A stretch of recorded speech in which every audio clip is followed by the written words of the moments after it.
कभी किसी पिता का अहंकार इतना बड़ा हुआ कि उसने अपनी ही पुत्री को जला डाला और उसी क्षण जन्म हुआ शक्तिपीठों का। आज हम आपको सुनाने जा रहे हैं देवताओं को भी रुला देने वाली कहानी, सती और भगवान शिव के अमर प्रेम की गाथा। मानो पूरी सृष्टि थम सी गई हो। बहुत समय पहले दक्ष प्रजापति ब्रह्मा जी के पुत्र, जो यज्ञों के ज्ञाता और तपस्वी माने जाते थे, उनकी सभी पुत्रियां गुणवती और तेजस्वी थीं, पर फिर भी उनके मन में संतोष नहीं था। वो चाहते थे उनके घर में एक ऐसी पुत्री का जन्म हो जो सर्वशक्ति संपन्न हो एवं सर्व विजयिनी हो। अतः दक्ष एक ऐसी ही पुत्री के लिए तप करने लगे। तप करते करते अधिक दिन बीत गए तो भगवती आधा ने प्रकट होकर कहा, मैं तुम्हारे तप से प्रसन्न हूँ, तुम किस कारण तप कर रहे हो? दक्ष ने तप करने का कारण बताया तो माँ बोली, मैं स्वयं पुत्री रूप में तुम्हारे यहाँ जन्म धारण करूँगी और मेरा नाम सती होगा। मैं सती के रूप में जन्म लेकर अपनी लीलाओं का विस्तार करूँगी। फलस्वरूप भगवती आधा ने सती रूप में दक्ष के यहाँ जन्म लिया। सती दक्ष की सभी पुत्रियों में सबसे अलौकिक थीं। सती ने बाल अवस्था में ही कई ऐसे अलौकिक आश्चर्यचकित करने वाले कार्य कर दिखाए थे, जिन्हें देखकर स्वयं दक्ष को भी विस्मयता होती रहती थी। जब सती विवाह योग्य हो गई तो दक्ष को उनके लिए वर की चिंता होने लगी। उन्होंने ब्रह्मा जी से इस विषय में परामर्श किया। ब्रह्मा जी ने कहा, सती आधा की अवतार हैं, आधा आदि शक्ति और शिव आदि पुरुष हैं। अतः सती के विवाह के लिए शिव ही योग्य और उचित वर हैं। दक्ष ने ब्रह्मा जी की बात मानकर सती का विवाह भगवान शिव के साथ कर दिया। सती कैलाश में जाकर भगवान शिव के साथ रहने लगी। भगवान शिव दक्ष के दामाद थे, किंतु किसी वजह से दक्ष के हृदय में भगवान शिव के प्रति बैर और विरोध भाव पैदा हो गया। एक बार देवलोक में ब्रह्मा जी ने धर्म के निरूपण के लिए एक सभा का आयोजन किया।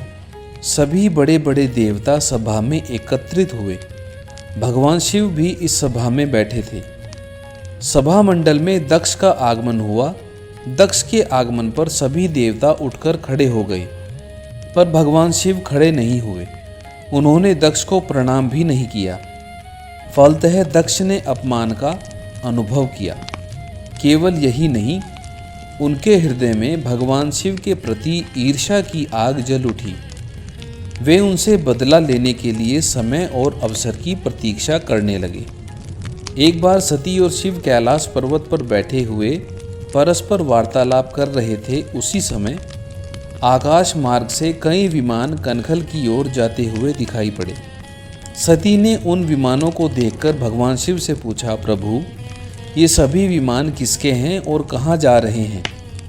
भगवान शंकर ने उत्तर दिया, आपके पिता ने बड़े यज्ञ का आयोजन किया है।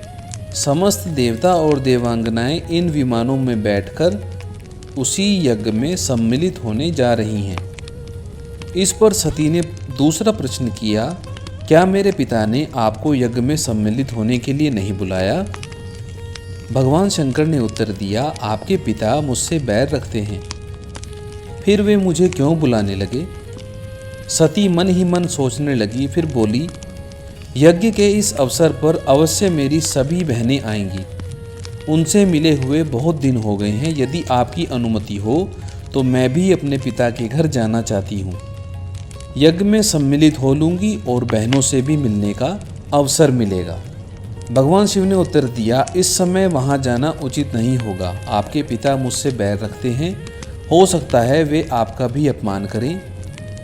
बिना बुलाए किसी के घर जाना उचित नहीं होता है। इस पर सती ने प्रश्न किया, ऐसा क्यों? भगवान शिव ने उत्तर दिया, विवाहिता लड़की को बिना बुलाए पिता के घर नहीं जाना चाहिए, क्योंकि विवाह हो जाने पर लड़की अपने पति की हो जाती है।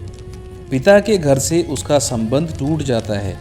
लेकिन सती पीहर जाने के लिए हठ करती रहीं, अपनी बात बार बार दोहराती रहीं। उनकी इच्छा देखकर भगवान शिव ने पीहर जाने की अनुमति दी।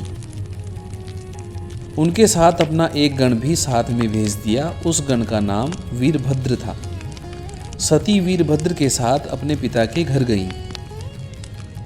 घर में सती से किसी ने भी प्रेम पूर्वक वार्तालाप नहीं किया। दक्ष ने उन्हें देखकर कहा, तुम क्या यहाँ मेरा अपमान कराने आई हो? अपनी बहनों को तो देखो, वे किस प्रकार भांति भांति के अलंकारों और सुंदर वस्त्रों से सुसज्जित हैं। तुम्हारे शरीर पर मात्र बागांबर है। तुम्हारा पति शमशानवासी और भूतों का नायक है। वह तुम्हें बागांबर छोड़कर और पहना ही क्या सकता है।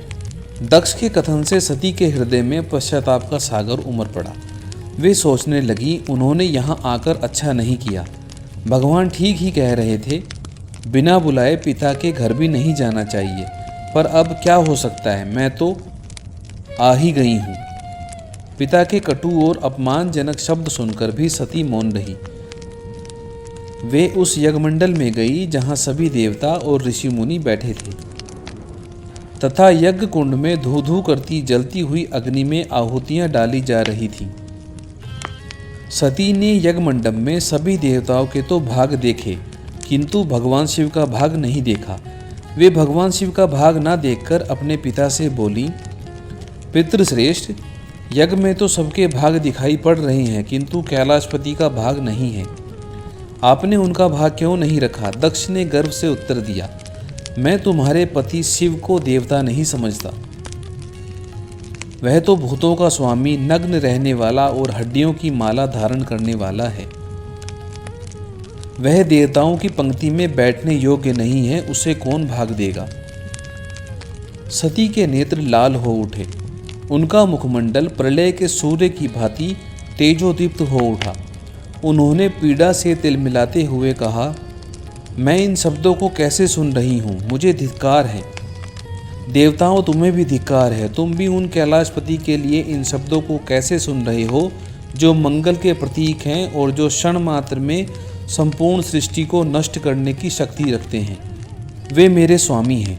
नारी के लिए उसका पति ही स्वर्ग होता है। जो नारी अपनी पति के लिए अपमानजनक शब्दों को सुनती है, उसे नरक में जाना पड़ता है।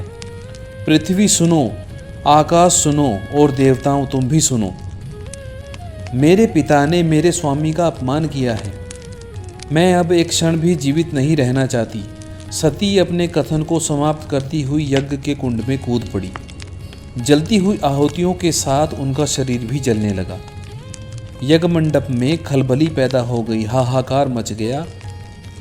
देवता उठकर खड़े हो गए। वीरभद्र क्रोध से कांप उठे। वे उछल उछलकर यज्ञ का विध्वंस करने लगे। यज्ञ मंडप में भगदड़ मच गई। देवता और ऋषि मुनि भाग खड़े हुए। वीरभद्र ने देखते ही देखते दक्ष का मस्तक काटकर फेंक दिया। समाचार भगवान शिव के कानों में भी पड़ा। वे प्रचंड आंधी की भांति कनखल जा पहुँचे। सती के जले हुए शरीर को देखकर भगवान शिव अपने आप को भूल गए। सती के प्रेम और उनकी भक्ति ने शंकर के मन को व्याकुल कर दिया। उन शंकर के मन को व्याकुल कर दिया जिन्होंने काम पर भी विजय प्राप्त की थी और जो सारी सृष्टि को नष्ट करने की क्षमता रखते थे। वे सती के प्रेम में खो गए, बेसुध हो गए। भगवान शिव ने उन्मत्त की भांति सती के जले हुए शरीर को कंधे पर रख लिया। वे सभी दिशाओं में भ्रमण करने लगे। शिव और सती के इस अलौकिक प्रेम को देखकर पृथ्वी रुक गई, हवा रुक गई, जल का प्रवाह ठहर गया और रुक गई देवताओं की सांसें। सृष्टि व्याकुल हो उठी। सृष्टि के प्राणी पुकारने लगे, त्राही माम त्राही माम। भयंकर संकट उपस्थित देखकर सृष्टि के पालक भगवान विष्णु आगे बढ़े। वे भगवान शिव की बेसुधी में अपने चक्र से सती के एक एक अंग को काट काट कर गिराने लगे। धरती पर 51 स्थानों में सती के अंग कट कट कर गिरे। जब सती के सारे अंग कट कर गिर गए तो भगवान शिव पुनः अपने आप में आए। जब वे अपने आप में आए तो पुनः सृष्टि के सारे कार्य चलने लगे। धरती पर जिन 51 स्थानों में सती के अंग कट कट कर गिरे थे, वे ही स्थान आज शक्तिपीठ माने जाते हैं। आज भी उन स्थानों में सती का पूजन होता है, उपासना होती है। धन्य था शिव और सती का प्रेम। शिव और सती के प्रेम ने उन्हें अमर और वंदनीय बना दिया। सती ने अपने प्रेम और त्याग से ये साबित किया कि शक्ति बिना शिव अधूरे हैं और शिव बिना शक्ति शून्य। सती के पुनर्जन्म से ही आदा शक्ति ने फिर से जन्म लिया पार्वती रूप में, और यही बना शिव सती का अनंत प्रेम, जो सृष्टि का आधार है। अगर आपको यह पावन कथा छू गई तो हर हर महादेव कमेंट करें और देवी सती की अमर गाथा हर दिल तक पहुंचाने के लिए शेयर करें।